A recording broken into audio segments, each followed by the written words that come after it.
កែវជីវ៉ាគិតថាមិនយកសោហ៊ុយស្អាតដូចអូនផង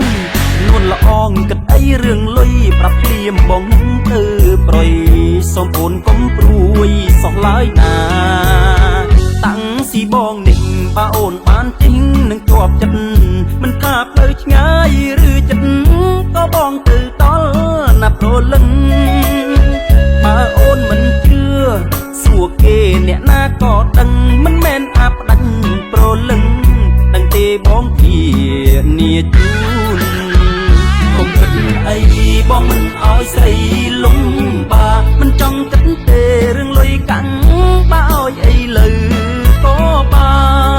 នសវណ្ណទេភាពធានាជូនស្រុកកល្យានអូនចង់ទៅណាក៏បានព្រោះឡានបងគ្មានបញ្ហាតាំងស៊ីស្រុកខ្មែរបងល្បីជាងគេ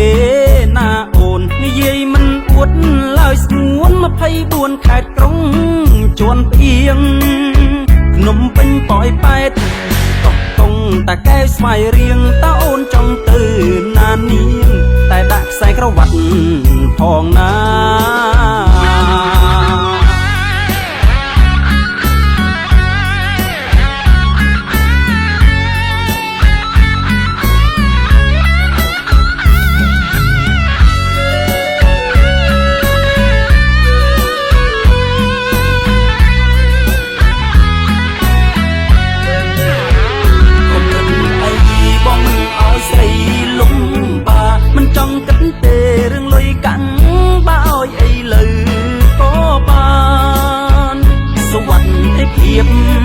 ធានាជូនស្រុកកល្យានអូនចង់ទៅណាក៏បានព្រោះឡានបងគ្មាន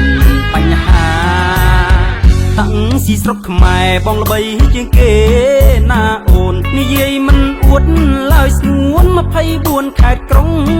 ជួនផ្អៀងភ្នំពេញប៉ោយប៉ែតកោះកុងតាកែវស្វាយរៀងតើអូនចង់ទៅណានាងតែដាក់ខ្សែក្រវ៉ាត់ផងណា